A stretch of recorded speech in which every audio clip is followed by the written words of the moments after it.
There are three types of feeling: pleasant feeling, painful feeling, neither painful nor pleasant feeling. There are three. So, how Buddha taught?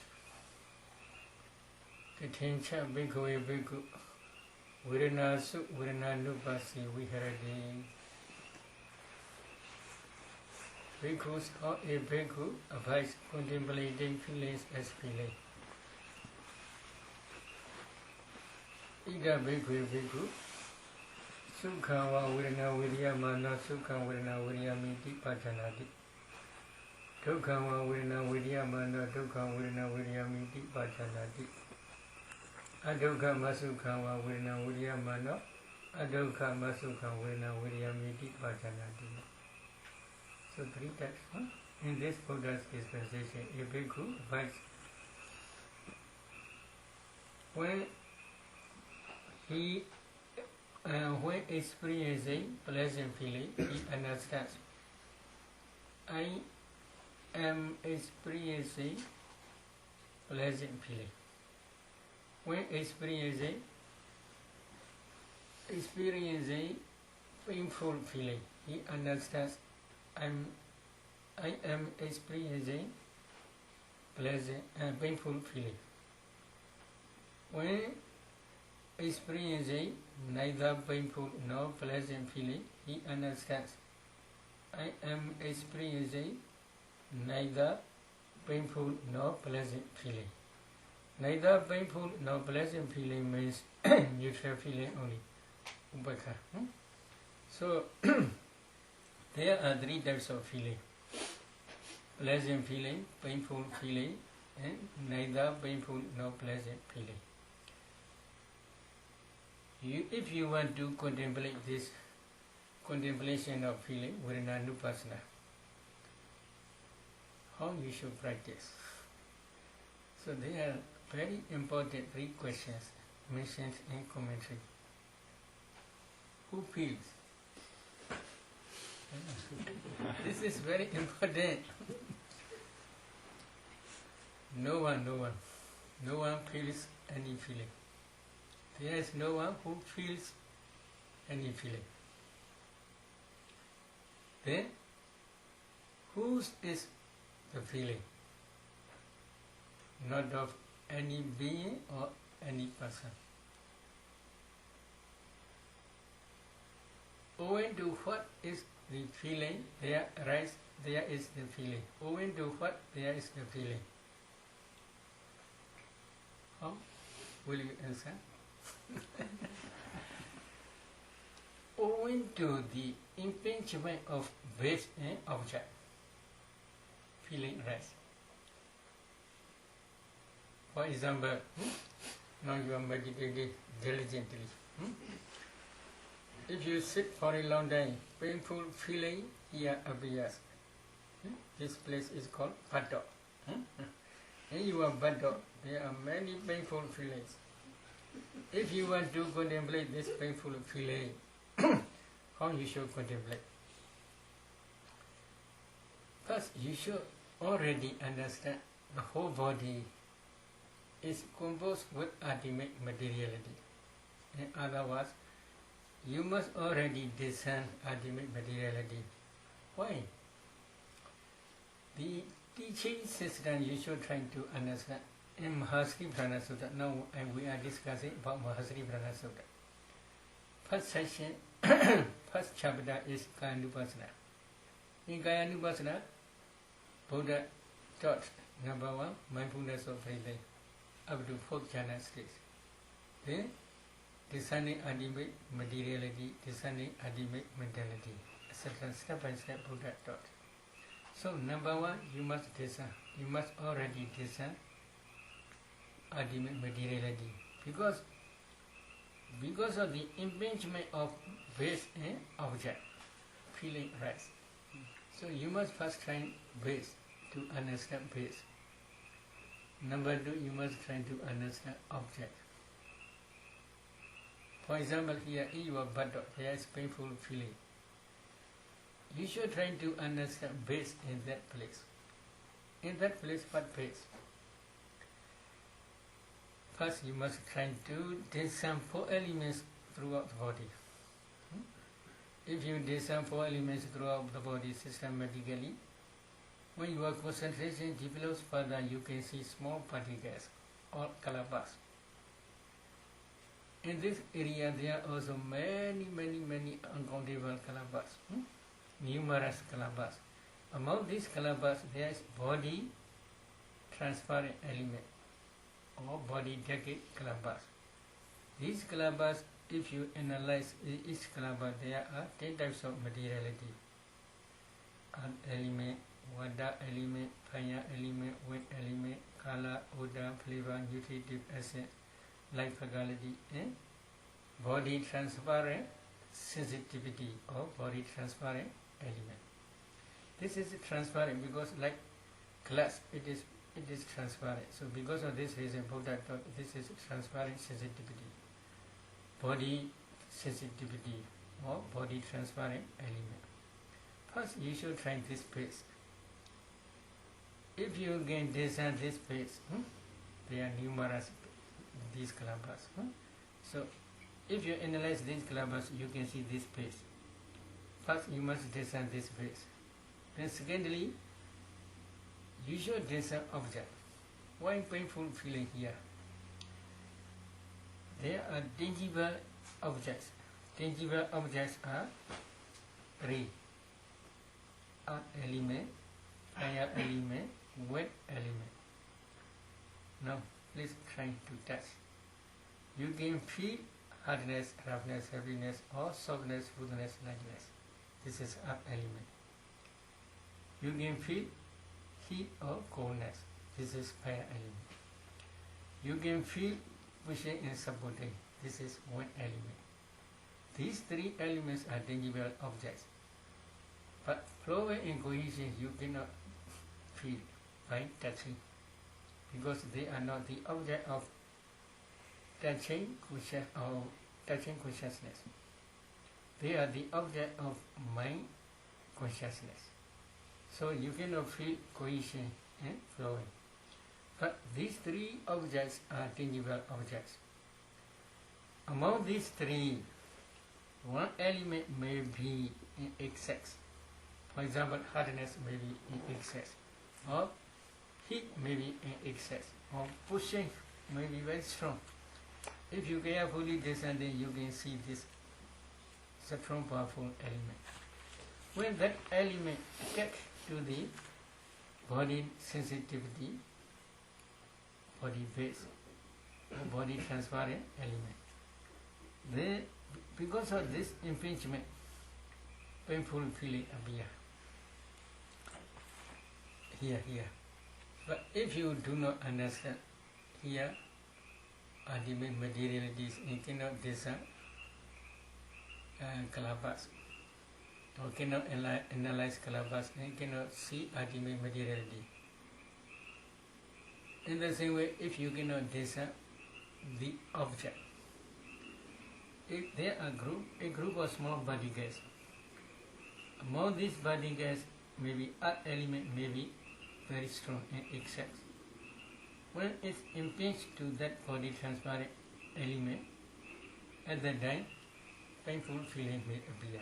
Or because of heat, painful feeling may appear. Or because of pushing, painful feeling may appear. These 3. So this object also you cannot discern. This also you cannot discern. If you contemplate feeling as feeling, this is just superficial. This is one reason.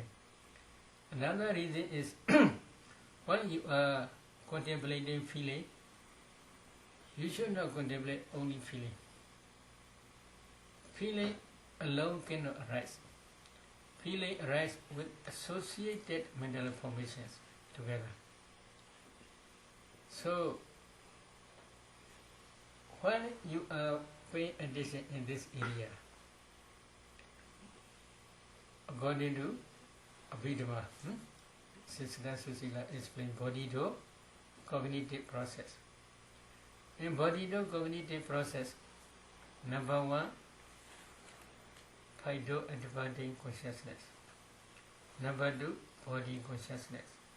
Number 3, receiving consciousness. Number 4, investigating consciousness. Number 5, decision consciousness. Deciding consciousness. Number 6 from up to 30. This is up to 12. This is 7 impulsion, my movements. 7 impulsion, after 7 impulsion, join up my movements. Then there may be 2 regions starting my movements. So according to this series, they are always rising. They do not jump from one to another. This is Chitta Niyama, the law of consciousness. They never change this series. So if you want to discern painful feeling, then you should try this series first. This is number 1. In each mind moment, there are different associated mental formations, especially number 1, hydro-advancing consciousness mind moment. There are 11 types of mental patterns. In body consciousness mind moment, there are at least 8 types. There are 8 types of mental patterns. Number 1, body consciousness. Number 2, contact, phasa. Number 3, vedana, feeling. Number 4, sanya, perception. Number 5, volition, chirana, volition. Number 6, ekagata, one-pointedness. Number 7, life faculty, life faculty. Number 8, manasikara, attention. Altogether, there are 8 types of mental factors. Among these 8 types, there is feeling first, vedana. That vedana is painful feeling. That painful feeling always arises together with associated mental formations. But only one mind moment, this is painful feeling.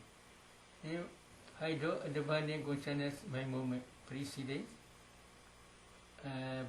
body consciousness mind moment. There is only neutral feeling, neither painful nor pleasant feeling. After body consciousness mind moment, there is receiving mind moment. And that receiving mind moment, there is always neutral feeling. And after that, there may be investigating mind moment. That investigating mind moment, there is sometimes neutral feeling, sometimes pleasant happiness feeling. And deciding decision consciousness mind moment, there is always neutral feeling. Impulsion mind moment, depending on right attention, yoniso manasikara, or unwise attention, ayoniso manasikara, there may be wholesome jhanas or unwholesome jhanas. If they are wholesome jhanas, there may be happy, pleasant feeling or neutral feeling only. So, painful feeling is only one mind moment. Not every mind moment, according to along this cognitive process, throughout this cognitive process. So, if you want to understand only painful feeling, it is not enough. If you understand only painful mind moment alone, it is not enough. Not enough means no, pain. You are nodding in this way the whole sitting. Then you understand only painful feeling only, not associated mental formations, no other feelings, happy feelings or neutral feelings. You will not understand. So this is not enough. So because of this reason, if you want to contemplate feeling, number 1, you must already have been discern ultimate materiality. Number 2, you must discern ultimate mentality thoroughly, according to 6-door cognitive process. At that time only, when really here painful feeling appear in your padat. At that time only you will understand in this area there is only ultimate materiality and ultimate mentality. because of the impingement of base and object. Painful feeling arises. At that time you will understand. So if you understand in this way, you can search for there who is feeling, who feels. There is no one who feels. There are only ultimate mentality and materiality. Who is feeling? Not of any being or not any person. Because of the impingement of base and object, feeling arises. So if you understand in this way, you can understand only ultimate materiality and mentality. There is no one who feels. There is no person who feels. There is no father, there is no mother, there is no I, there is no he, there is no she. Who feels this feeling? Only ultimate mentality and materiality. This is one. Another is, if you can see ultimate mentality and materiality thoroughly, they are, as soon as they rise, they pass away very, very quickly. At that time you will not see your buttock. There is no buttock. Buttock. Only ultimate mentality and materiality. There is no place. Feeling, depending on that place, feeling is rising. You can see only ultimate materiality and mentality. Because of the impingement of base and object. Here in this case, base is body, base. Object is maybe tangible objects. Element, fire element, and weight element. Because of these two, the impingement of these two, painful feeling arises together according to cognitive process, together with associated mental formations. If you understand in this way, then we can say, when experiencing painful feeling, he understands, I am experiencing painful feeling. At that time only you can understand this. In the same way, when you are feeling pleasant feeling, you will understand you are experiencing pleasant feeling. How you should try to understand. For example, now there are many meditators who can see Anapana Parivaga Nimitta. This is the Dhamma object. This object is called Dhamma. There are 6 types of objects: Kala, odor, flavor, kada, sound, smell, taste, tangible object, and Dhamma object. Among 6 objects, this Anapana Parivaga Nimitta is called Dhamma object, one type of Dhamma. So, if you can concentrate thoroughly on the Nimitta, and full absorption may rise. When full absorption arises, if you can maintain this full absorption up to 1 hour, 2 hours, etc., then you may feel very, very gentle, pleasant feeling. Okay? Who feels? This is problem. If you want to discern this pleasant feeling, if you want to contemplate this pleasant feeling, number 1, you must discern 4 elements systematically. If you practice 4 elements meditation systematically, you can see your body is composed with small particles, clusters. If you analyze these clusters, you can see ultimate materiality. So this is your body. Then at that time, if you had been practiced Anapana jhana up to 4th jhana, while you are discerning jhana factors, you can already discern mind of going up mind of, you already see. So this is an important point. Then another is here Nimitta, Anapana Parivaga Nimitta. When Anapana Parivaga Nimitta appear in your mind of, not impingement, appear only. Appear in your mind of, then you can discern five jhana factors clearly. Because of this reason, Buddha says, Maneja, Pateja, Dhameja, Upajati, Manovinyana. Mana, this is mind. Depending on mana and object, object is Anabana Bhagavat Nimitta. Depending on mind and object, mind consciousness arises together with five jhana factors. So you can clearly see this is because of the impingement or because of the meeting of these two objects. Your mind is Dhamma object. Because of the meeting of these two objects, five jhana factors clearly you can see. If you can discern five jhana factors clearly in five jhana, there are 34 mental factors. You have, maybe Sister Susila already calculated. Among these 34, there is feeling. That feeling is somanasa, happy feeling, pleasant feeling. But that pleasant feeling arises not alone.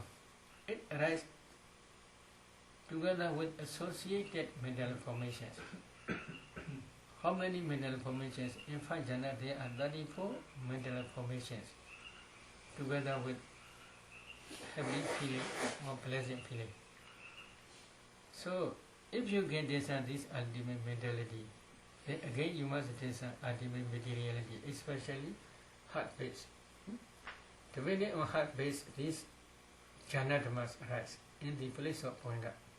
When jhana dhammas are rising and passing away successfully for 1 hour, 2 hours, at the time Bhuenga mind state stop. When you emerge from jhana, at the time Bhuenga mind state appear again. So, to discern these jhana dhammas, 34 jhana dhammas, you should try to discern heart-based also. The heart-based arises as heart decade kalamba, not alone. In that small particular heart decade kalamba, if you analyze, then you can see 10 types of materiality. Earth element, water element, fire element, wind element, color, odor, flavor, nutritive acid, and light faculty and heart phase. Altogether 10 materialities, 10 types of materialities. You should try to discern these 10 types of materialities also. And then you should emphasize heart phase. Then again, please try to enter into five jhana again, taking Anapana Bhagavat Nimitta. That's object. Imagine from five jhana you should try to discern this, maybe emphasizing feeling. Because now you are trying to contemplate feeling. So that there is happy feeling. That happy feeling is in jhana mind moment. In excess concentration mind moment. So according to cognitive process, number 1 is mind and body consciousness mind moment. There are 12 mental factors. Among 12, feeling is neutral feeling only. Then there may be parikama, preliminary concentration, ubachara, nivahu concentration, anuloma, adaptability concentration, kudrabu, cutting lineage of waddling concentration. They only jhana mind moments. Successfully for a long time, they will arise and pass away. So in these mind moments, all are associated with happy, pleasant feeling. But this pleasant feeling is always associated with associated mental factors. Altogether there are 34. Many times for a long time they are rising and passing away. If you can discern in this way, at that time only, we can say you understand painful feeling, pleasant feeling as pleasant feeling. But when you are discerning painful feeling or pleasant feeling, in some mind moments there is neutral feeling also, neither painful nor pleasant feeling. So at that time only we can say you understand feeling. So because of this reason, Buddha when a bhikkhu when experiencing a pleasant feeling, he understands I am experiencing pleasant feeling. When experiencing painful feeling, he understands I'm experiencing pleasant feeling. When experiencing neither painful nor pleasant feeling, he understands I'm experiencing neither painful nor pleasant feeling. So in this way we can say it. But when you are contemplating this feeling, if you see the place, oh, my shoulder is very painful, my back pain is very painful, my buttock is very painful. In this way, if you understand, then we can say you are not discerning ultimate mentality and materiality. Just superficially you are discerning your feeling only. So if you want to discern ultimate mentality, materiality clearly, then at that day you should try emphasizing feeling. Feeling in every moment. If you get discern feeling in every moment, then you should try to increase another one. For example, consciousness, feeling, 2. Then consciousness, phasa, contact, 3.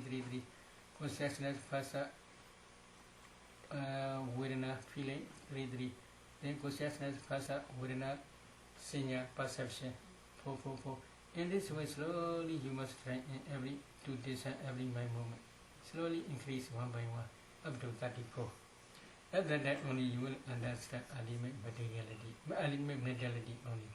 But this is not enough. After that, after discerning ultimate mentality and ultimate materiality, you must try again discern their causes. After that, you must try to understand dependent origination. After that only you must contemplate this ultimate mentality and material and their causes as nature, dukkha, anatta. Ultimate mentality, ultimate materiality and their causes are called formations, sankharas. These sankhara formations you must contemplate as anicca, dukkha, anatta.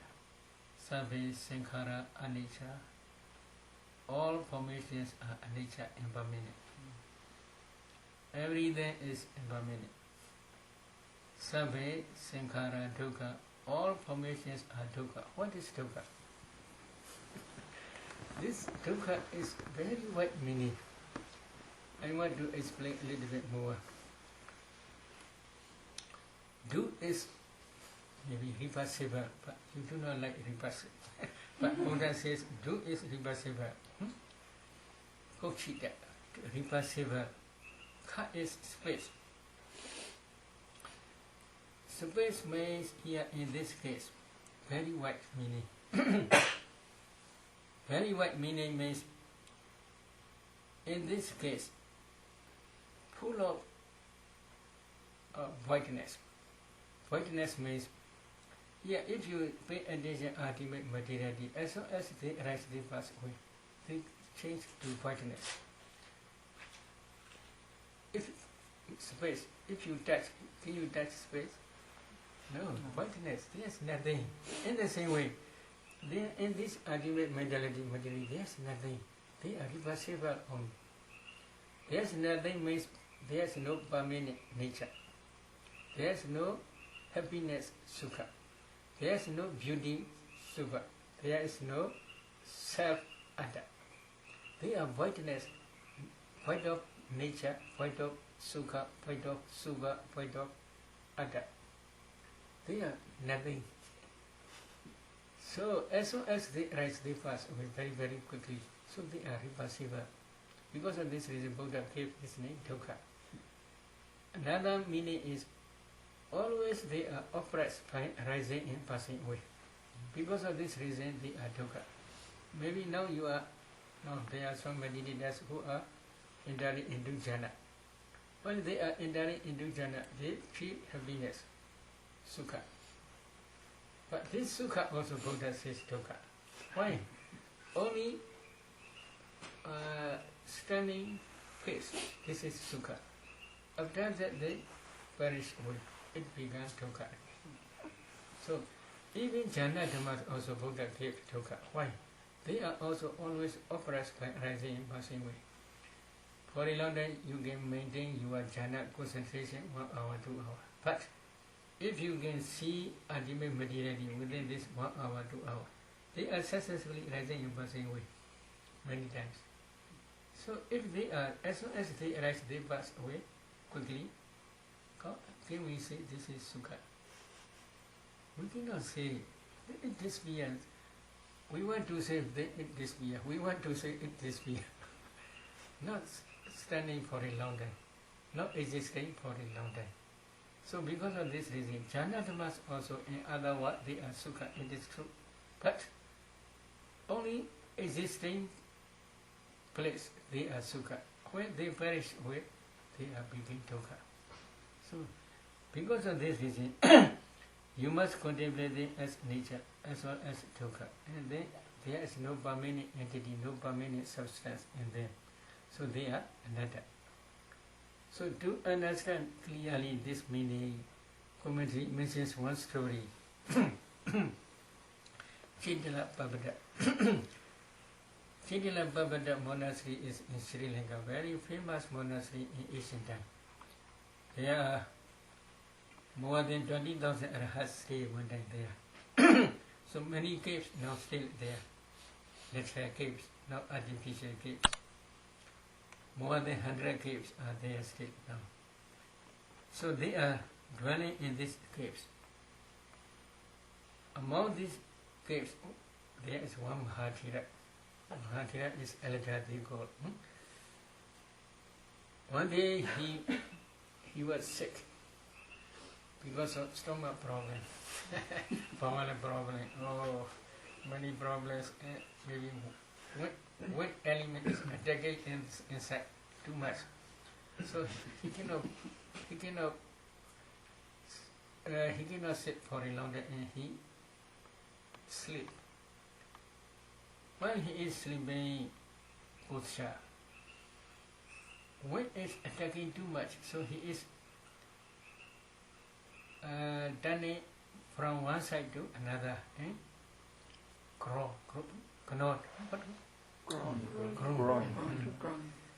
So at that time there is one attendant small young bhikkhu. Young bhikkhu asked, where is you are feeling, in which place painful feeling? In which place you are feeling painful feeling? Mahathira replied, there is no specially painful feeling. No specific place. This is very important. While you are contemplating feeling, if you see place, this is only just superficial, because you cannot penetrate ultimate materiality. That Mahathira says there is no specific, specially painful feeling. Why this painful feeling arises? Because of the impingement of base object. I am taking some type of object. Owing to taking some object, because of this object, when impinge the base, painful feeling is arising. In this way he explained. There is no specific place where painful feeling arising. If you understand in this way, you should endure. Endure is very, very good. Yes, I will endure. So in this way, so Mahathira trying to endure his sick. Then strong powerful went attack his bowel and cause injury right up to heart. Many intestines coming out from his bowel. Protruded out. Protruded out and lay in a heap on the bed. So at that time, Mahathira asked, is it enough? Injury. So young bhikkhu cannot say anything. At that time, he tried hard vipassana. Because that Mahathira is, he stayed in Chaitanya Pavada monastery more than 20 years, practicing Samatha Vipassana thoroughly, up to Sankharupaka Jnana stage. Then, before he was sick, at that time he must throw effort to bear this and to endure this sickness. At the time, with effort, energy is in excess. So because of this reason, concentration cannot concentrate well because energy is in excess. So when the intestines protract out, at that time, painful feeling become less. And then at that time, effort also slowly less. At that time, effort, energy, and samadhi concentration became balanced. At that time, he discerned ultimate mentality, materiality, and their causes as nature to another. And then began raha with 4 types of analytical knowledge. Patisambhida. So for those who had been attained rahasya with 4 types of analytical knowledge, they had been practiced this samatha vipassana in previous Buddha's dispensation. Last night I had explained. They must fulfill 5 fetters. Among these 5 fetters, Pubbā Yoga. Pubbā Yoga means in previous Buddha's dispensation, they had already practiced samatha vipassana up to Sankharupaka jnana stage, the knowledge of equanimity towards formations. So in previous Buddha's dispensation, they had been practiced samatha vipassana up to Sankharupaka, the knowledge of equanimity towards formations. In his life also, in his last life also, he practiced samatha vipassana many times up to Sankharupaka jnana stage. He practiced 20 years, more than 20 years. So because of this reason, he always going from first insight knowledge up to Sankharupaka jnana stage, many times. But his insight is not yet mature. Because of this reason, he cannot attain rahasya. But on that day, his insight knowledge become mature. So he quickly attained rahasya. So if you want to contemplate feeling, you should emulate this example. This example means my meaning is you must try to understand ultimate materiality. This is one. Secondly, you must try to understand ultimate mentality. At that time only you can understand feeling as feeling clearly. Because feeling cannot arise lonely. Feeling always arises with associated mental formations. This is one reason. Another reason is feeling arises according to cognitive process only. Without cognitive process, such type of feeling cannot arise. This is one reason. Another reason is because of the impingement of base and object, feeling arises. So you should try to understand base. You should try to understand object. Without understanding base and object, if you discern feeling, then it will be only just superficial. Without discerning associated mental formations with feeling, then this will be only just superficial. So because of this reason, if you want to understand or to contemplate feeling, then first you must try to discern ultimate mentality. Secondly, you should discern ultimate mentality. But this is not enough. Then you must contemplate their cause. You should try to discern their causes. And then you must contemplate them as anicca, dukkha, and anatta, systematically. At that time, you will realize feeling as feeling. Okay? Any question? Any question?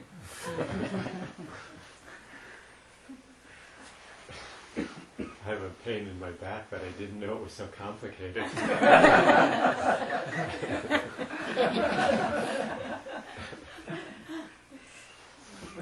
No question? How about emotional feeling? Like pleasant emotional feeling and painful emotional feeling? Is it the same process? Same process. Same process, but if you want to understand the number one important thing is concentration. Because concentrated mind can understand the dhammas as they really are. Without concentration, if you penetrate your body, you cannot see small particles. Although you may see small particles, but you cannot analyze them. because some meditators, according to their own way of practice, when they are practicing, occasionally they see these small particles, kalabas, but they cannot analyze because they do not understand how to discern four elements. Because they do not practice four elements meditation systematically. Because of this reason, when they see small particles, they do not understand ultimate materiality. They cannot discern ultimate materiality. So, at that time, because of the secondly, you must discern object, which produce emotional feeling. So, because of the impingement of base object, this emotional feeling arises. Maybe in popular passage, Chakong, Chak, Padija, Rubeja, Ubejadi, Chakuvinyana, etc. In this way, Buddha taught. Dena Sengati, Pasam, Pasabicha, Virana, etc. In this way, Buddha taught. Because of the impingement of base in Kala object, then mind consciousness arises. The meeting of these three means I'm base, Kala object, I'm consciousness. Because of meeting of these three, contact phasa arises. Because of phasa, feeling arises. So if you want to discern feeling, then according to this system you must try. In the same way, here, Sodinja, Padeja, Sadeja, Obejadi, Sodavunyana. Number one is here, ear transparent element. Number two, sound object. When sound object impinge in that ear transparent element, Sodavunyana, ear consciousness arises. Because of the meeting of these three phasa contact arise. Because of phasa there is maybe pleasant or unpleasant feeling arise, emotional or unemotional both arise. So because of this reason, number one, base is important to discern. Number two, object is very important to discern. Without understanding these two, if you contemplate feeling, then you will understand only just superficial. You cannot understand associated mental formations. Okay. Venerable Sir, the atta or the self is not real, but are chittas and kalabas real? Ultimate materiality and mentality? Say that. Are chittas and kalabas real? The atta not real. Maybe say that. Do you know say that consciousness? Yeah. Say that in kalabas. Yes. We do not say kalabas are real, but we say only in each kalabas there are ultimate materialities, they are real. But that real means impermanent real, not permanent real. Yes. There are two types of reality. Impermanent reality, impermanent reality. Permanent reality is only nirvana. Cheda, consciousness, Chidisika, mental factors, Rupa, materiality. These three are reality. When they are reality, when they arise at the time, reality, before perishing stage. From rising stage to perishing stage, at the time they are reality. But as soon as they arise, they pass away. So they are impermanent. So they are impermanent reality, dukkha reality, anatta reality, not other reality. Then why are they arising and where are they arising from? Please try to see here. Why? Feeling, stretching. Mentality. My, this is cause. In the same way, there are four types for rupa materiality. Because of this reason, you must practice dependent origination to understand this main fundamental cause. For materiality, there are four causes. There are karma born materiality, mind born materiality, temperature born materiality, nutritive acid born materiality. Or mind produce, karma produce materiality, mind produce materiality, temperature produce materiality, and then nutritive acid produce materiality. There are four causes. If there is karma is there, karma produce materiality, will be present. When they, after arising, when they perish very quickly. In one of the Buddha taught, Rupam Bhikkhve anicca. Bhikkhu's Rupa is anicca.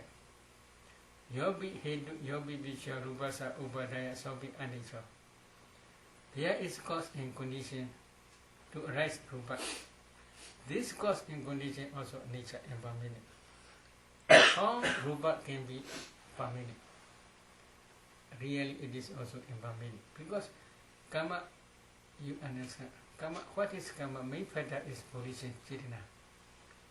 In previous you had been accumulated chirana. That chirana, as soon as they rise, they pass away. They are impermanent. If cause is impermanent, because of this cause there comes a effect. How that effect can be permanent? Cannot be permanent. So because of cause is nature, effect also become nature. As soon as they rise, they pass away very, very quickly. In the same way, for mind, there are also different causes. Main fundamental cause is for resultant consciousness is previous karma. That karma is based on ignorance, craving, and clinging. You accumulate this karma based on ignorance, craving, and clinging. This karma also anicca. As soon as they rise, they pass away. They are anicca. But they left behind the energy or the karmic force. What is karmic force? But if you really penetrate this karmic force, then you will understand clearly. But now, by imagination, you may understand. I will explain. Now have you anger? No, now you no anger. But if someone attacks to you, then anger may arise. So we can say you have still anger. But that anger is not present. When there is any opportunity to rise, then anger will arise. Then if it is so, we can say, oh, you have your anger as a latent tendency following to your mentality, materiality process, we can say. In the same way, karmic force also nearly same. Whenever it will be get any opportunity, it will produce its result. When it become mature. But when it cannot get any opportunity, it cannot produce any result. What is opportunity? There are many opportunities. Now you may accumulate many wholesome dhammas as well as many unwholesome dhammas in this very life or in previous life. They are following after you like two arrows. Whenever they get any opportunity, they will produce this result. But when you began Sandhavana, your knowledge will destroy all defilements which can be produced to reborn in woeful states. So among these unwholesome dhammas which can produce to be reborn in woeful states, your knowledge already destroyed. So karma finished at that time. So karma cannot produce any more result in woeful states. If you become skadagami, you may have any opportunity to come back to human world once only. If you become anagami, then your anagami knowledge will destroy completely all unwholesome dhammas and wholesome dhammas which can produce to be reborn in sensual plane, including Deva world. Your wholesome and unwholesome dhammas cannot produce any chance. There is no opportunity to produce their result to be reborn in this human world or Deva world or in four wholesome states. But when you begin Arhat knowledge, your Arhat knowledge will destroy all defilements, because there is no defilements. All wholesome karmas and unwholesome karmas cannot produce anymore. They cannot get any opportunities. So when they get opportunity, they can produce. But when they get no opportunity, they cannot produce. All karmas are same like that. So because of this reason, many people usually in round or rebirth, because of ignorance or because of craving or because of clinging, they may accumulate wholesome or unwholesome dhammas, many. They are always following. But if they get opportunity, they can produce this result, their own result. But if they cannot get any opportunity, they will not produce any result.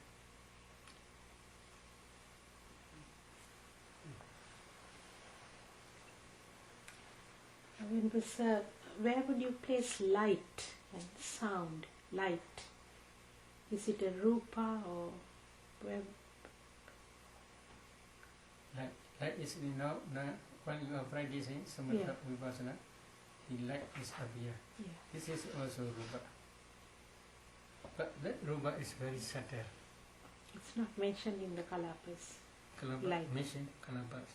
But this is very subtle. When you are discerning, when you are contemplating ultimate mentality, materiality, and their causes as nature dukkha matter, one day you may reach Uriyabhya Jnana stage, rising and falling inside knowledge stage. At the time, strong more when you are inside become mature and mature. Then strong powerful lights will appear. At the time, some meditators think, oh, now I may attain but improving knowledge. So because of this reason, at the time, light is very strong. Buddha's Uriyabhya Jnana light spread up to 10,000 world circle. Very, very powerful. For many meditators, at the time also their light is very strong. At the time, they should pay attention for elements in that light. They can see the light is nothing but a group of small particles. If they analyze these small particles, in each kalapa there are 8 types of materiality. Earth element, water element, fire element, wind element, kala, odor, flavor, nutritive essence. External light is temperature produced materiality. Internal is both mind produced materiality as well as temperature produced materiality. Both. So they are kalapas. Then, in the same way, here you should try to discern untransparent sensitivity. Yeah. If you want to discern sound, you should pay attention to that sound, 4 elements. You can see sound is nothing but a group of 4 elements. If you concentrate, then you can see kalapas, very subtle kalapas. These kalapas, if you analyze, they are at least 9 types of materiality. Earth element, water element, fire element, wind element, kala, odor, flavor, nutritive acid, and sound. That sound is impinging to each other. In one kalapa there is earth element, in another kalapa there is also an earth element. They are very, very closely rising and passing very quickly. So because of impingement of these 2 earth elements, sound arises. So this sound is up to this impinge. But whether they impinge or not, this is no important. You can take faraway sound. Number 2, first jhana. Number 3, nibbana. Number 4, vipassana insight. Number 5, all wholesome dhammas. There are 5 nikama, sita, vedana. What is sensual feeling? Sensual pleasant feeling. While they are enjoying taking kala as object, or sound as object, or smell, taste, or tangible object, or mind objects. At that time also, based on unwise attention, sensual pleasant feeling, or sensual unpleasant feeling, painful feeling, or sensual neither painful nor pleasant feeling arise. For example, even infants lying on their back know that they are experiencing pleasure feeling in sucking their mother's breast. But such type of knowledge cannot trace out the perception of being or the perception of self. Cannot uproot the perception of being a person. It cannot trace out the belief in self. Cannot be the cultivation of meditation. It cannot be the meditation subject.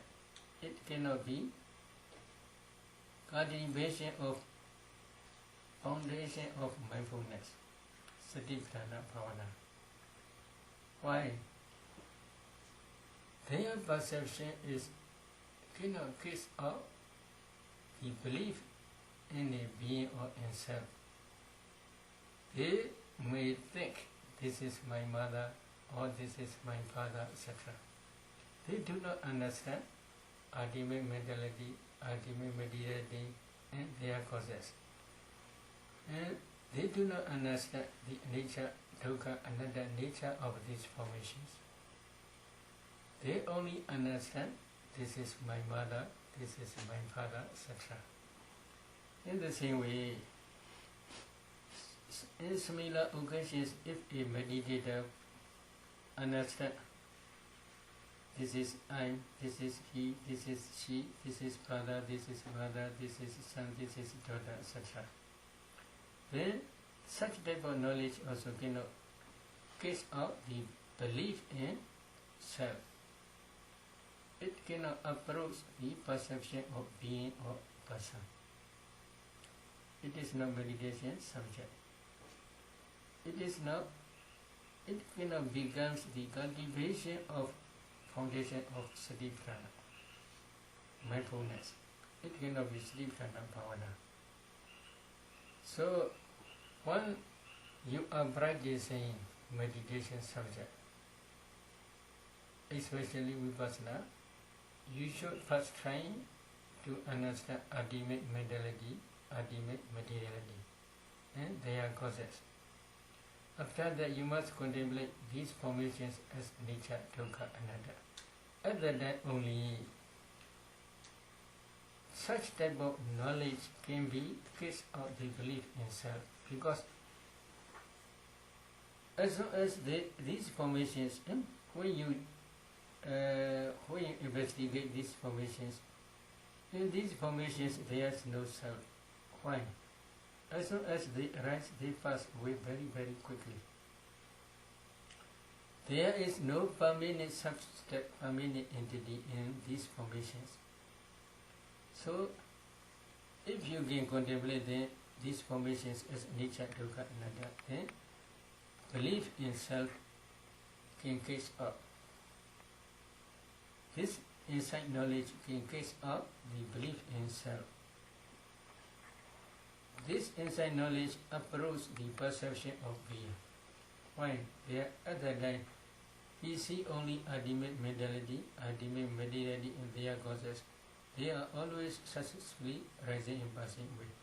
There is no permanent entity, there is no person, there is no father, there is no mother, there is no daughter, there is no son, etc. So, if at that time only you are practicing meditation subject, your insight knowledge can be meditation subject. It becomes the cultivation of the foundation of mindfulness, Satipatthana Bhavana. You are practicing Satipatthana Bhavana. So, for ordinary person who do not understand ultimate materiality and ultimate mentality and their causes as anicca, dukkha, anatta, there will be always perception of being. If they enjoy any sensual object, there will be sensual pleasant feeling or sensual painful feeling or sensual neither painful nor pleasant feeling only. Because they do not understand ultimate mentality, ultimate materiality and their causes. But in other In other case, meditator bhikkhu understand ultimate mentality, ultimate materiality, and their causes. He understands these formations are, as long as they arise, they pass away, so they are nature. They are always oppressed but rising, passing away, so they are dukkha. There is no permanent substance, permanent entity, so they are anatta, non-self. If we understand in this way, we can say that that meditator bhikkhu is experiencing non-sensual pleasant feeling or non-sensual painful feeling or non-sensual neither painful nor pleasant feeling. So because of this reason, such type of understanding is called renunciation. So I will explain five types of renunciation again. Number one is going forth. Going forth is also renunciation. Why? If you ordain as a bhikkhu or bhikkhuni, you can escape from the householder's life. Is it true? If you ordain very quickly, it will be very good. This is you are practicing renunciation. So this person at that time, how pleasant feeling appear. While you became bhikkhu or bhikkhuni at that time, sometimes you may reflect your virtue, sila. When you see purification of your virtue, at that time, happiness will arise in you. This happiness is non-sensual, pleasant feeling. But sometimes when you are reflecting your virtue, there may be, you may see some faults, some commitments. At that time you may feel a happiness. This unhappy feeling is non-sensual painful feeling because you are reflecting your virtue, your sila only. Sometimes when you are reflecting your virtue, you may feel neither painful nor pleasant feeling, only just neutral feeling because you do not see any fault in your virtue. So because of this reason, sometimes there may be neither painful nor pleasant feeling. These three types of feeling are non-sensual feelings: nikama, sita, vedana. In the same way, now you are practicing meditation. When your meditation develops stage by stage, at that time you may feel pleasant feeling. Is it true? But this is also non-sensual feeling, nikama, sita, vedana. But sometimes meditation is not improved. Slowly begin unhappy. Such type of painful feeling is called non-sensual painful feeling. It is not connected with sensual enjoyment. It is connected with only meditation subject. In the same way, while you are practicing vipassana also, sometimes you may feel pleasant feeling, especially when you reach Udiyabhya Jnana stage, the knowledge of rising and passing away, or knowledge of rising and dissolution stage. At that time, strong, powerful happiness usually arises. This is one type of embodiment. Why it is called embodiment? So that at that time, happiness is very strong. Because of this reason, you may have attachment to that happiness, such type of happiness. So because of this reason, it also becomes embodiment. Really, it is not embodiment. Really, it is the object of embodiment only.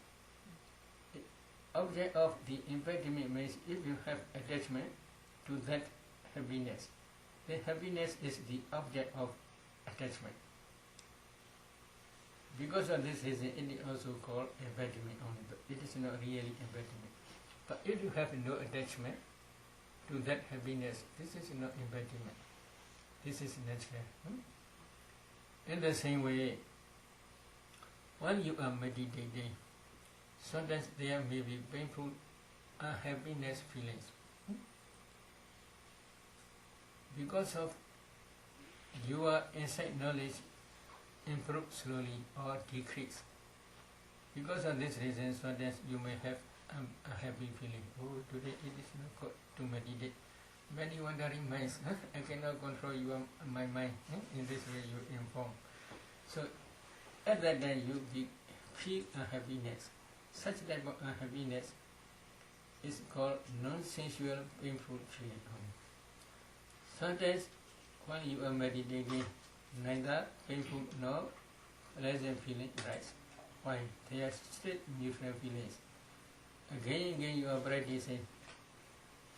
When you are practicing again and again, sometimes occasionally there is no pleasant feeling, no painful feeling, only just neutral.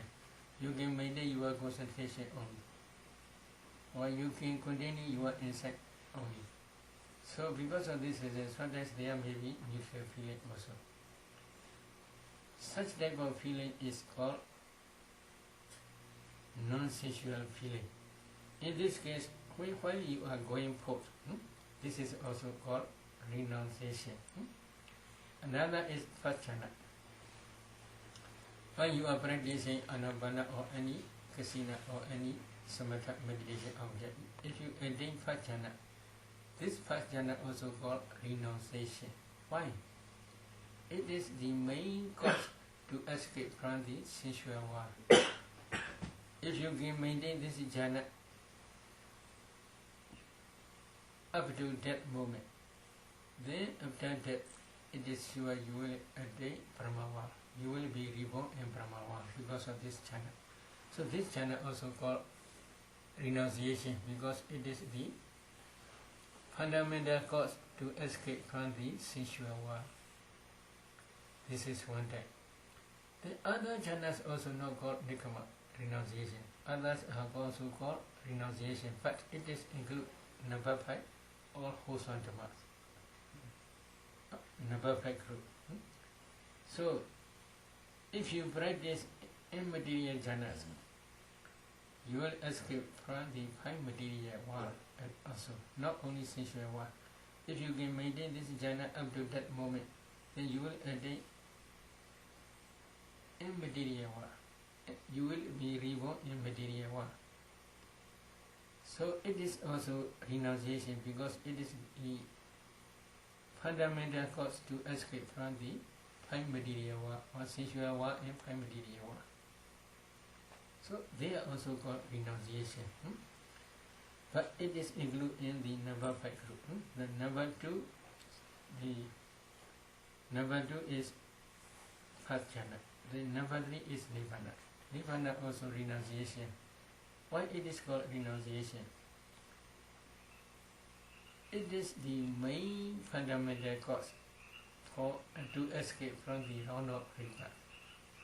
If you realize nirvana like that, 4 provision knowledges, then when you begin rahat, one day you will take pranirvana.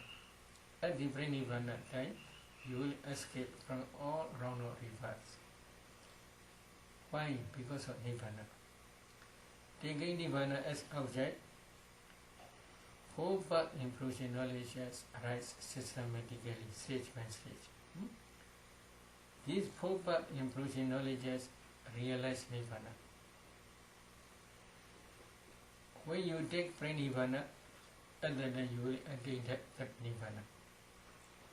Before you are taking pranirvana, we can say you realize nirvana only. But after when you take pranirvana, at that time we can say you attain nirvana. What is nirvana? Maybe there are many controversial points, but the most important fundamental factor is cessation of all suffering. Buddha says dukkha nirodha sitya. Dukkha nirodha, complete cessation of dukkha. What is dukkha? Five aggregates. The complete cessation of five aggregates, this is called nibbana. But there are three types of nibbana. Some meditators, they misunderstand about these three types of nibbana. One example is our Buddha. Our Buddha, when he became enlightened one under the body tree, at that time, his Rahampat knowledge destroying all defilements completely without remainder. Complete cessation of defilements of unwholesome dhammas is called kilesa pranibbana. Cessation of complete cessation of defilements. This is also called kilesa pranibbana. In other words, it is also called sa-ubadisesa nibbana. Sa-ubadisesa nibbana means five aggregates are still there, but five aggregates are still there, but the defilements cease completely without remainder. So, five aggregates still remain, but the defilements cease completely without remainder. This such type of cessation is also called sa-ubadisesa nibbana. Nibbana is cessation. Number two is anubadisesa nibbana. Anubadisesa nibbana is together with five aggregates, all formations cease completely without remainder. This is called anubadisesa nibbana. That complete cessation is when our Buddha took Mahaparinibbana. So, under the body tree, when he became enlightened one, there is defilement cease completely without remainder. This is kilesa pranibbana. 45 years later, at Kushinagar, he took Mahaparinibbana, final cessation. This is called Khanda Parinibbana. That Khanda Parinibbana, in other words, called Anubadisesa Nibbana. Khanda Parinibbana in Anubadisesa Nibbana say Anubadisesa is there is no substratum. Substratum means here five aggregates only. No five aggregates remain. Completely cease five aggregates without remainder. This is called anubadisesa nibbana. But there is another nibbana. This is asankata nibbana. Unconditioned element. Asankata nibbana dhatu. Unconditioned element. That unconditioned element is what is unconditioned element? The object of four-part and fruition knowledges. When you practice vipassana systematically, one day when your insight knowledge becomes mature, at the end of your insight knowledge, part knowledge and fruition knowledge will arise. That part knowledge and fruition knowledge realize nibbana. So that nibbana is the object of part and fruition knowledge. That nibbana is unconditioned element. But taking this unconditioned element as sankata nibbana, your part knowledge destroying the defilements stage by stage, completely without remainder. When you begin rahat, that rahat part knowledge destroying the remaining defilements, which lower three parts not yet destroyed, completely destroying without remainder. So, because of nibbana, part knowledge can destroy defilements. If part knowledge does not realize nibbana, part knowledge alone cannot destroy defilements. Because that nibbana is asankata, unconditioned element. This nibbana is very peaceful element. Because of this element, but knowledge can destroy defilements. Complete cessation of defilements is called kilesa pranidhana. Because of the complete cessation of defilements, all wholesome and unwholesome karmas cannot produce any more result after death, after pranidhana.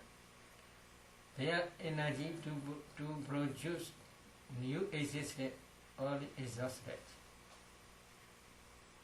So that because of this reason, when defilement ceases completely without remainder, wholesome and unwholesome karmas which have the potentiality to produce new rebirth also cease completely without remainder. But because of the complete cessation of defilements and wholesome and unwholesome karmas, after pranidhana, high aggregates will not arise completely without remainder. This complete cessation of high aggregates is also called kilesa pranidhana, khanda pranidhana. So you can try to see three together. Because of the because of the realized path knowledge realized nibbana. This is asingata nibbana, this is the object. When path knowledge realized nibbana, defilement ceases. This is kilesa pranidhana, this is result. This unconditioned element asingata nibbana, which is the object of path and provision knowledge, this is cause. Then, because of the complete cessation of defilements, all wholesome and unwholesome karmas also cease completely without remainder. They cannot produce any new existence. Because of this reason, after pranidhana, high aggregates cease completely without remainder. This complete cessation of high aggregates is called kilesa pranidhana. This is also result or effect. Here, asingata unconditioned element, which is the object of path knowledge and provision knowledge, this is cause. So kilesa pranidhana is effect, khanda pranidhana is effect.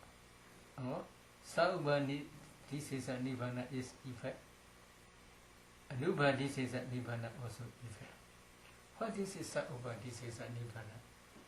This is only just cessation of complete cessation of defilements only. Kilesa pranidhana is complete cessation of defilements only. Saubhadisesa nibbana also complete cessation of defilements only. Yes, nothingness of defilements.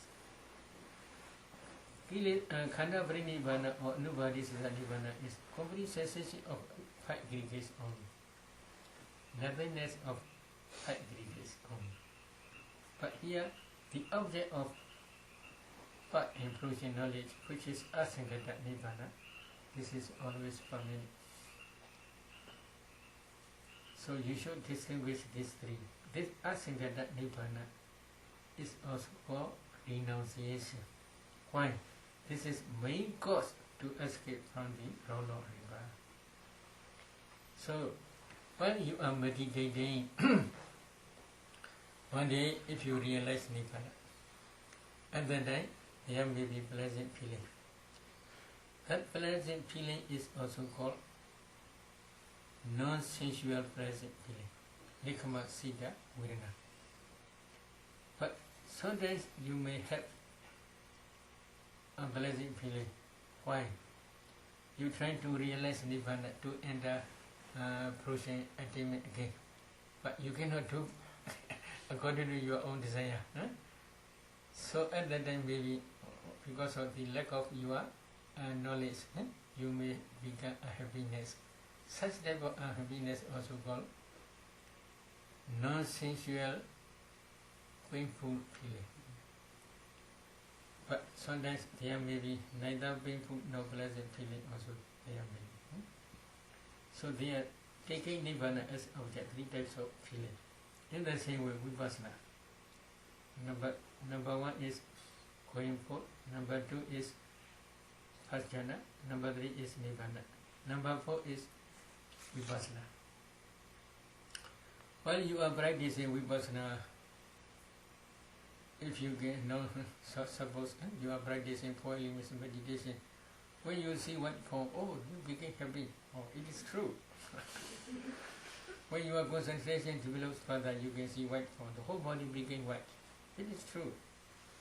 You may feel happiness. This is also non-sensual pleasant feeling. Again, if you get Discern 4 elements in that white form, and then if you can concentrate on that 4 elements object of white form, then when your concentration develops further, you will see the whole body begin transparent body, like ice block. Oh, it is true. Why? Buddha taught 5 pasada rupa, transparent elements. Jakku pasada, eye transparent element. Soda pasada, ear transparent element. Ghana pasada, nose transparent element. Jeva pasada, tongue transparent element. Body, Kaya pasada, body transparent element. These 5 transparent elements as a group, before you break down, you cannot break down the compactness, and then you may see as a group, as a solid only. Then you will see this transparent body. That transparent is like mirror. This is mentioned in Visuddhi Magga, the path of purification. Because of this, the Buddha gave one name, Pasada Rupa. Pasada Rupa is transparent body only. Transparent Rupa, transparent matter. These 5 transparent matter as a group you are seeing at that time. But again, if you try to discern 4 elements in that transparent body, when your concentration develops further, that transparent body will emit strong, powerful radiant lights. At that time, with the assistance of that light, if you focus space agasa, then when you see agasa, then you will see small particles, kalabas. When you see kalabas, again you must try to discern 4 elements in each kalabas. This is the beginning stage of vipassana as well as the last stage of samatha meditation, 4 elements meditation. If you can discern 4 elements in each kalabas, you will feel happy. Why? It is very true. Buddha says this kalabas. Buddha taught this ultimate materiality. Now I can see this ultimate materiality, and then the happy feeling will arise. This type of happy feeling is called non-sensual pleasant feeling. But sometimes you are analyzing these kalabas, you cannot easily understand ultimate materiality. Very difficult. They are, as long as they rise the bus with very, very quickly, how I can discern these 4 elements? And then you may feel a happiness. This is non-sensual, painful feeling. Sometimes, you can discern easily, no problem. So, again, if you are discern, again, you may understand these 4 elements in each kalabas. And then, neither painful nor pleasant feeling also may arise. So 3 types of Vedana feeling. This is called non-sensual feeling, Nikkamasita Vedana, depending on vipassana, but not finished. Nowadays, there are many meditators, they believe Savakas. Savakas, Buddha's disciples are called Savakas. Savakas cannot see these kalabas. Savakas cannot analyze these kalabas. Savakas cannot discern this ultimate materiality they believe. Then you should consider carefully. Buddha taught ultimate materiality. In Buddha's body also this ultimate materiality. In Savakas' body there's also ultimate materiality. Only this materiality Rupa Buddha taught. No other materiality Buddha never taught any other materiality. In the same way Buddha taught ultimate mentality, only just mentality. I do cognitive process, ear do, nose do, tongue do, body do, mind do cognitive process. 6 types of cognitive process Buddha taught. Process free consciousness, this is Bhoenga especially. Path consciousness, Bhoenga consciousness, and depth consciousness. These are process free consciousness. These are also Buddha taught. Buddha never taught any other mentality. I know such and such mentality. Sangha disciples know such and such mentality. He never differentiate. So within 45 years, Buddha taught this ultimate mentality, this ultimate mentality. He never taught any other mentality, any other materiality. If Sangha cannot penetrate this ultimate materiality and mentality, which mentality they must try to understand? You should consider carefully. Buddha taught this ultimate mentality and materiality. He fulfilled parami to preach Dhamma or to talk this Four Noble Truth only. He himself tried to understand Four Noble Truth by his direct knowledge. After he had already understood these Four Noble Truths, at that time only he showed the path leading to understand Four Noble Truth only. If Buddha's teaching is not the object of Sangha, then Sangha can see which Nama, which Rupa, which materiality, which mentality. In other words, we can say, Buddha appeared in this world, and he taught ultimate mentality, materiality, but Sangha cannot understand his ultimate mentality. He alone understands his mentality, and this mentality and materiality. Then what is beneficial to Sangha? So there is no benefit. Buddha appeared in this world. There is no beneficial to human world, to humankind, because his teaching Sangha cannot understand. What is benefit? So you should consider carefully this fact. Buddha teach the Dhamma for Sangha only. It is not necessary to teach Dhamma for himself. Is it necessary? Because he already enlightened one, already became enlightened one. It is not necessary to teach Dhamma for himself. He teaches this Four Noble Truth for Sangha only, for disciples. So if his teaching by Sangha cannot understand, what is the beneficial to humankind for his appearing? So you should consider carefully. So when you are practicing vipassana, if you can get some ultimate mentality in this way, at that time also you may feel pleasant, happy feeling, or pleasant pleasure feeling, pleasant feeling or painful feeling, or neither painful nor pleasant feeling in the same way. But another is dependent origination. Nowadays many meditation teachers says you must contemplate only present, not past and future. Past is finished, present is not, future is not yet coming. So it is not necessary to contemplate past and future. Without understanding past causes, without understanding present causes, without understanding future causes, without understanding past effect, present effect, and future effect, how you can understand past and cause and effect? Causal relationship between cause and effect. So present fact aggregates are produced by previous causes. Ignorance, craving, clinging, original formations, and karmic force. Because of these five causes, present fact aggregates appear. If you do not contemplate, or if you do not discern past causes, how you can understand past causes produce present effect? If you do not discern future fact aggregates, how you can understand present causes will produce future effect? So, without understanding dependent origination, there is no one who can escape from this round of river, even in a dream.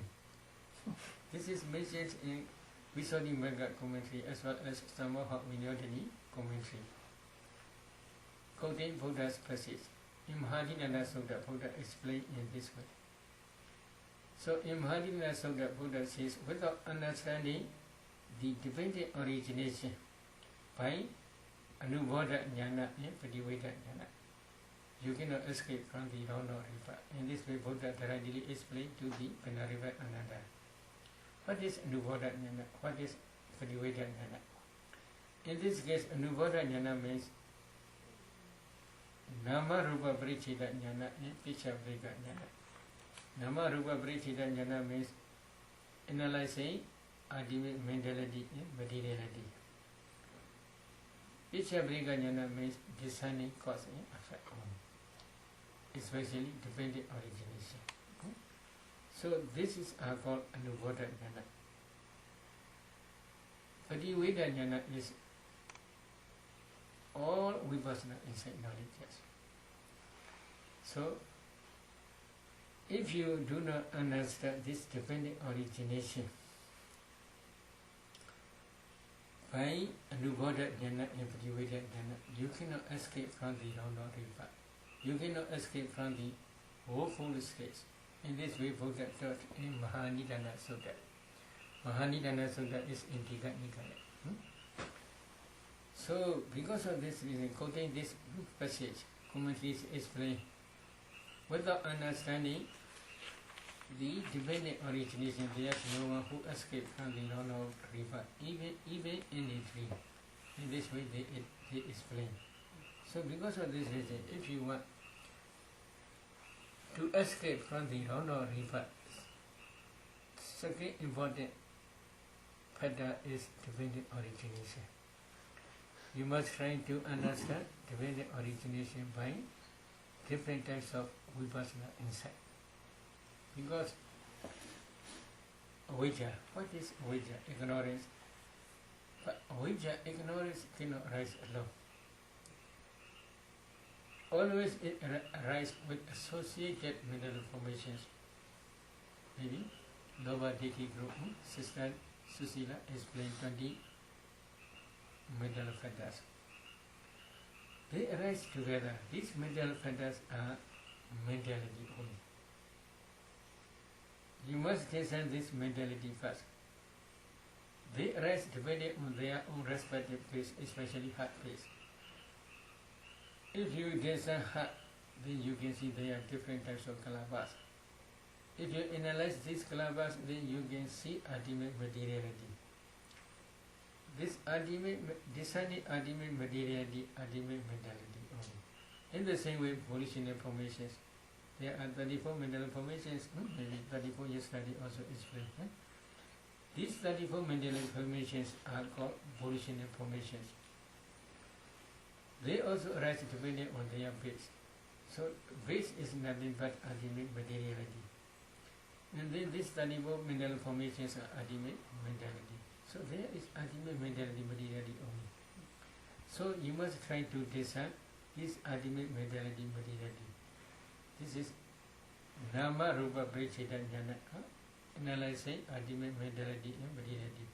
Another word, this is Anubodha Jnana. Anubodha Jnana means adaptability for higher insight knowledge. Adaptability knowledge for higher insight knowledge only. So this is one type of Anubodha Jnana. In the same way, when you get this ultimate mentality, then again you must discern in the present aggregates. You should try to see the causal relationship between cause and effect. This is Samudaya Siddha. If you understand, then this is Samudaya Siddha. This is Picha Brika Jnana, discerning cause and effect. This is also one type of Anubodha Jnana only. These two ultimate mentality, materiality, and their causes are called formations. In other words, they are Dukkha Siddha and Samudaya Siddha Dhammas. These are the object of vipassana. You must contemplate them as nature, dukkha, anatta. At that time, your insight knowledge will increase stage by stage, develop stage by stage. If you practice stage by stage, one day, when your insight begins mature, the path impression knowledge will arise, taking Nibbana as object. So, when you are practicing Vipassana, sometimes you may feel pleasant feeling, sometimes you may feel painful feeling, sometimes you may feel neither painful nor pleasant feeling. So they are also called nikama. Why? Renunciation, nikama renunciation. Why they are called renunciation? They are fundamental cause. This insight knowledge can suppress the defilements temporarily. So they are main cause to escape from the defilements. So they are also called renunciation. Another is all wholesome dhammas. Among wholesome dhammas, the remaining jhana dhammas also include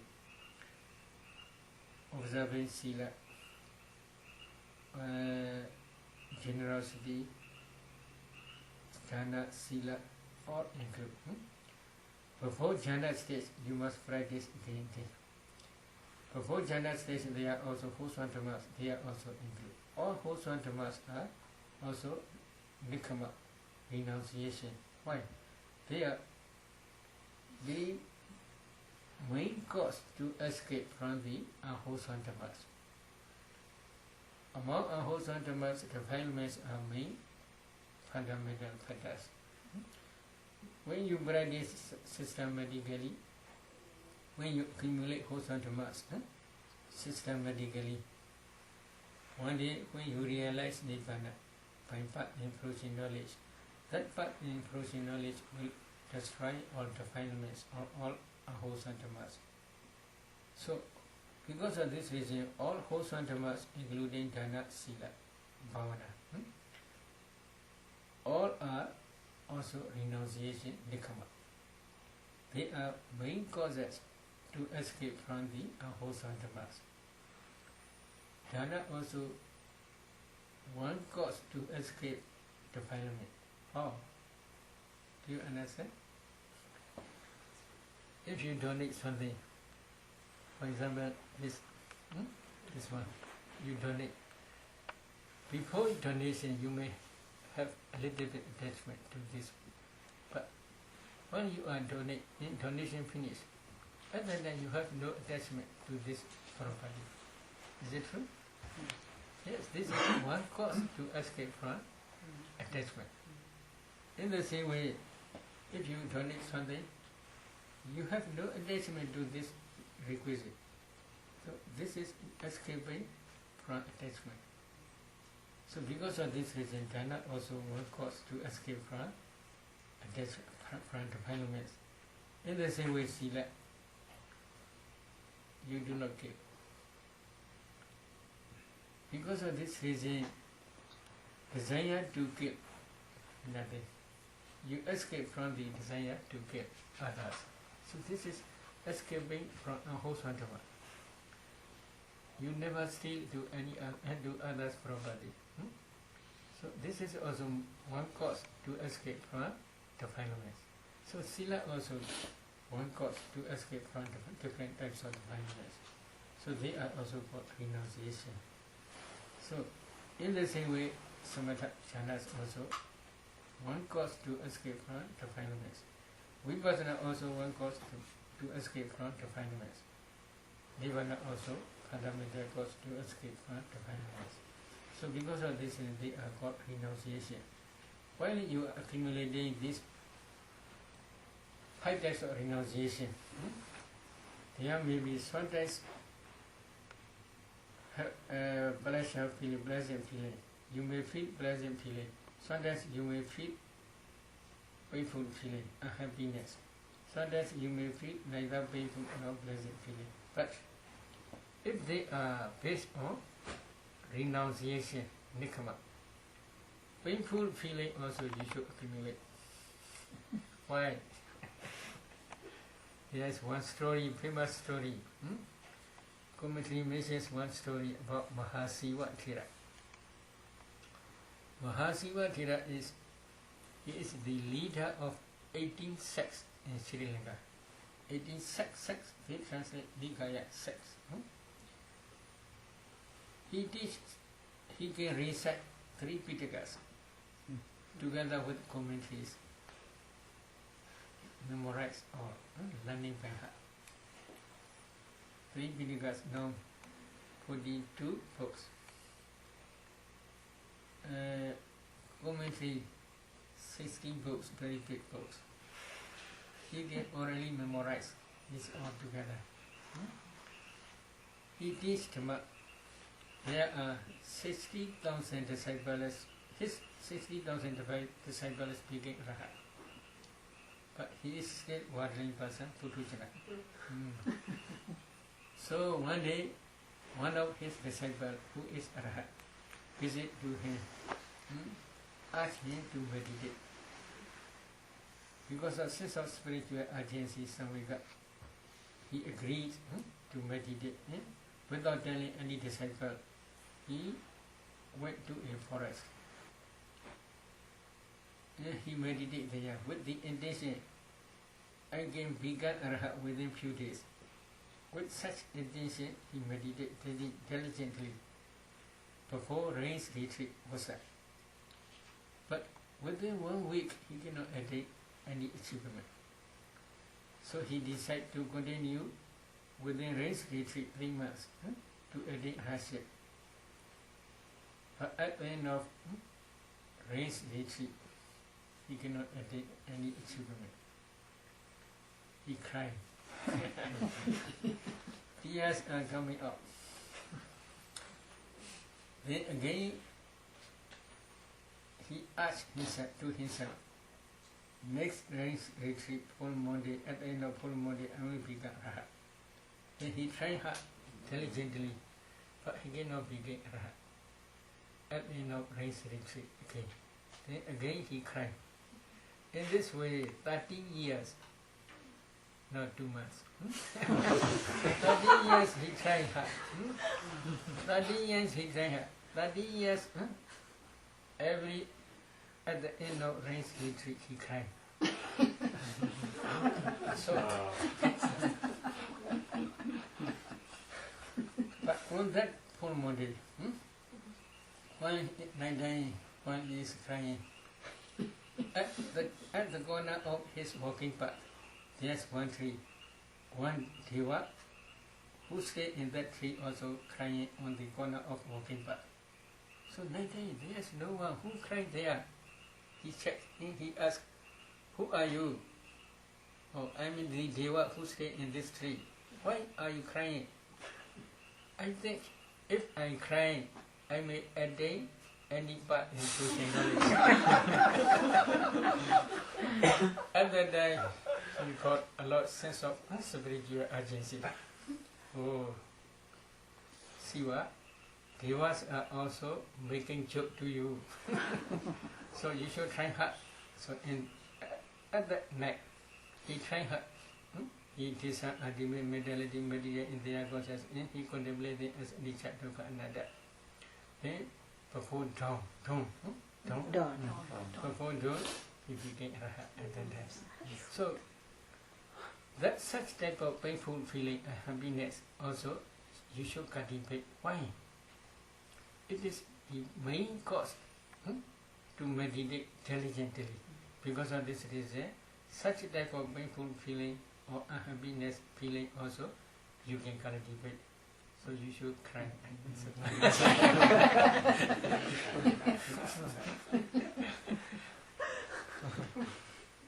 But not yet finished. Not yet finished means, but while you are discerning this altogether, 9 types of feeling. Feeling alone not enough. The feeling always arises with associated mental formations. You should try to discern these associated mental formations also. But these associated mental formations always arise according to cognitive process. We call Chitta Viti. You must discern these painful feelings according to this cognitive process only. If you desire only feeling, not desire associated mental formations, this is not enough. Not enough means you cannot break down 4 types of competence. For example, now Mahasiva Thera, he is not yet successful. Because of this reason, he cried. At that time, painful feeling appear. That painful feeling is rise according to cognitive process. Which type of cognitive process? Especially this is mind-cognitive process. He tried hard samatha vipassana. He understood ultimate mentality, materiality, and their causes as nature, dukkha, anatta. It is true. But his inside knowledge not yet become vijua. Because of this reason, taking his inside knowledge as object, he feel a happiness. This is mind-cognitive process. That mind-cognitive, mind-advancing consciousness. In that mind-advancing consciousness moment, there are 12 mental factors. Number 1, consciousness. Number 2, contact. Number 3, feeling. Number 4, perception. Number 5, volition. Then number 6, attention. Number 7, one-pointedness. Number 8, life faculty chivika. This is altogether 8. Another vidaka, initial application of the mind to the object, which are sustained application of the mind to the object and the equivocal decision. Altogether these 12, 11, together with consciousness, and number 3 is Viriya. Another one is Viriya alpha energy. Altogether 12. These 12 mental factors are in mind-advancing moment. But in jhana moment, 7 embarrassing moment, they are usually 80 mental factors. 80 mental factors, these 12, then desire, chanda, and then delusion, moha, hiriga, shamelessness, nodaba, fearlessness, odisha, restlessness, and then dosa. That dosa is not anger. This is a happiness only. Dosa. Then,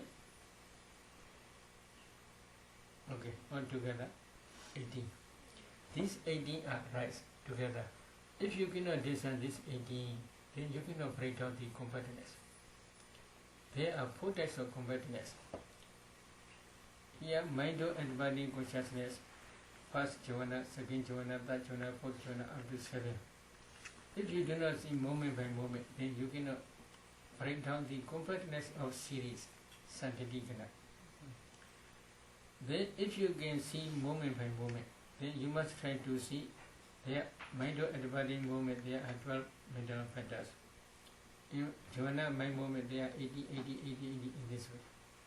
If you cannot see this 80, if you see as a 1, then we can say you cannot break down the compactness of group, samvakana. Although if you can discern this one by one, if you can break down compactness of group, but there may be different functions. In each mental pattern, they have different functions. If you cannot of group, kaichagana, the compactness of function. In the same way, when you are discerning this mind-cognitive process, that inside knowledge also have 3 types of compactness. Same. If you can break down 3 types of compactness, it is called aramanatana. You can break down the compactness of the object, aramana. So, both altogether they are 4 types of compactness. These 4 types of compactness you should try to break down. At that time only you can understand ultimate materiality, ultimate mentality. So, Without understanding in this way ultimate materiality and ultimate mentality and their causes, then you cannot go vipassana directly. If you go to vipassana, then your vipassana will be only just superficial, not real vipassana, because you do not understand ultimate mentality, ultimate material and their causes. Because this ultimate mentality, ultimate material and their causes are the object of vipassana. So because of this, the Buddha continued his Dhamma talk. Iti ijatava kaya kaya nupasi viharati. Iti ijatava virana su iti ijatava virana nupasi viharati. Vedava virana su virana nupasi viharati. Ijata vedava virana su virana nupasi viharati. This is the meaning is, together with Vedana, you must discern ultimate mentality, materiality, internally and externally both. The Samudya Dhammanupasiva Vedanasu Viharati. Vaya Dhammanupasiva Vedanasu Viharati. Samudya Vaya Dhammanupasiva Vedanasu Viharati. This is, you must discern causal arising and momentary arising of Vedana and ultimate mentality, materiality, together with Vedana. Causal passing away and momentary passing away of these formations. Okay. This is because of the arising of causes. All ultimate mentality, materiality together with Vedana arise. Because of the complete cessation of causes, all ultimate mentality, material and together with Vedana cease completely without remainder. I have explained before this. Because of the past causes, Vijja, ignorance, craving, Tana, Lingi, Upadana, Sankhara formations, policinal formations, and karmic force karma. Because of these 5 causes, present 5 aggregates, including Vedana, rise.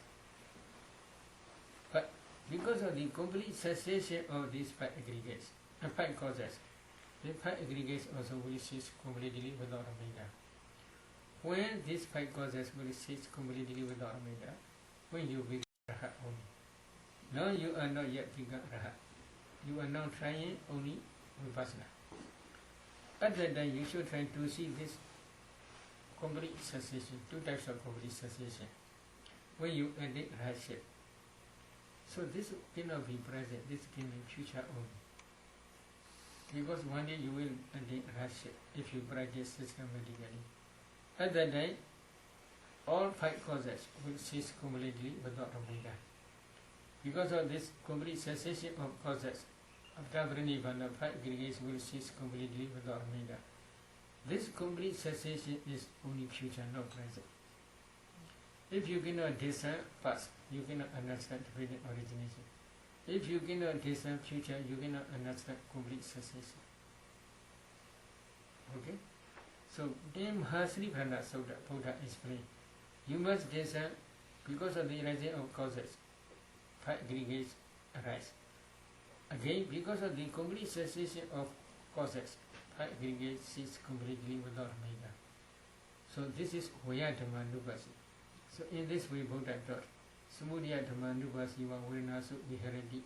Vaya Dhammanupasi va Vedanasu Viharati. Samudya Vaya Dhammanupasi va Vedanasu Viharati.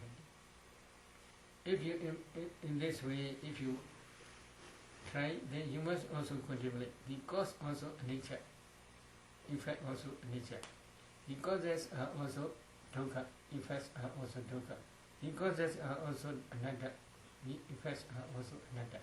You must contemplate them as nature, dukkha, anatta, because cause as well as effect 5 aggregate, as soon as they rise, they pass away. This is momentary rising and passing away.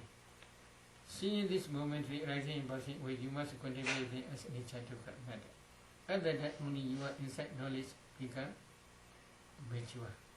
When your insight knowledge become mature, one day you may attain part in fruition knowledge. That part in fruition knowledge will realize Nirvana.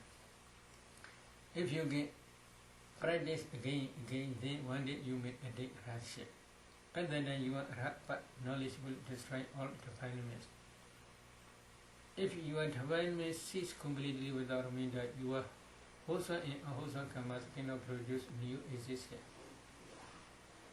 At that day, you will escape from the round-up rebirth only. So up to that stage, Anisi Doja Viharadi, he advised independent, not clinging to anything in this world. Because he became Rahat, there is no craving for him to attach anything. So in this way, bhikkhus in this way, a bhikkhu contemplate Virana as Virana. This is Virana Nupasana. Okay. Any question?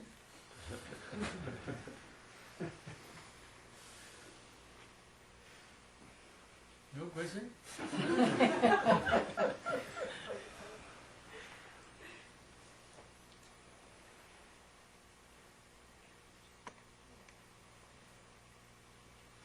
So, Sayadaw, the factors that are discerning this mentality, this arising and passing away, discerning and seeing anicca, dukkha, anatta. These factors, these are the factors of enlightenment, the sati, the different factors. Yes, there are 34 mental factors in your insight knowledge. Among 34, in other words, we can say 37 body prakya dhammas, enlightenment factors. 34 mental factors and 37 body prakya dhammas, they are same. Same means, among 34 mental factors, there is sati. That sati is called 4 sati dhyana. There is viriya, effort. That effort is 4 types of samabhrana. There is chanda. That chanda is about chandedi bhada, one type of accomplishment. There is viriya, energy. This is also one type of accomplishment. Viriyadi bhada. There is consciousness. This is also one type of accomplishment. Chandedi bhada. There is wisdom faculty. That wisdom faculty is also called one type of accomplishment. So 480 bhadas are also included in this 34 mental formations. 5 controlling faculties: saddha,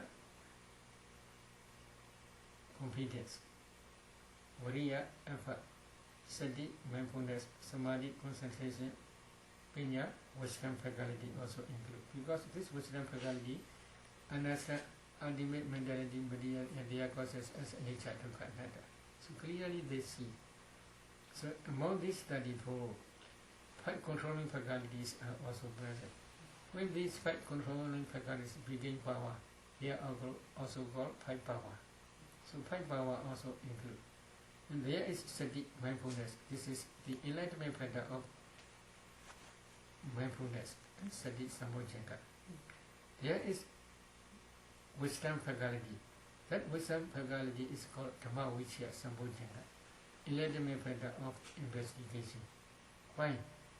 That wisdom faculty investigate, this is anicca, this is rupa, this is nama, this is cause, this is effect, this is anicca, this is dukkha, this is anatta. In this way, at the day he investigate. So that investigation factor, enlightenment factor also include dhamma vichya. Viriya, there is also still effort. Sati, there is also still mindfulness.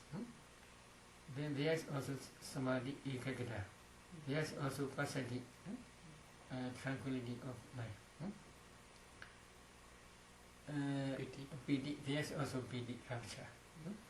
So there is also tatra mijadada, equanimous mind. Tatra mijadada, middle factor. So 7 enlightenment factors also include. In the same way, there is also noble eightfold path, samadhi, right view. At that time, vipassana insight understand this is rupa, this is nama, this is cause, this is effect, this is anicca, this is dukkha, this is anatta. So samadhi is also present. Application, sammasankappa, application of the mind to the object.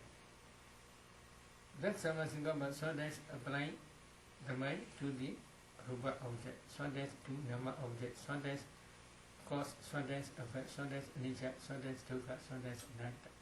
It together with samadhi.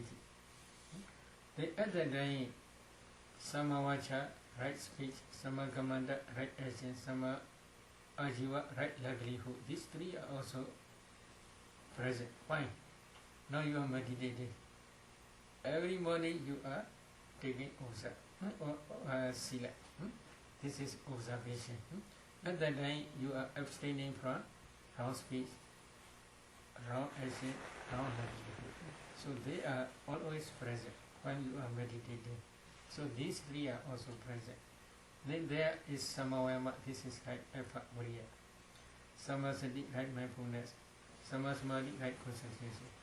Noble effort are also included in these 34 mental factors. So if you again contemplate this insight knowledge, at that time we can say you can see 37 enlightenment factors, bodhibhakyatas, or noble effort. We can say 4 sati prana, 4 types of sati prana, 4 types of sama prana, all are included. So if you, this is the object, ultimate materiality, their causes. You must contemplate it as nature to another. That insight knowledge also, again, you must contemplate as nature to another. At that time you will understand both sides.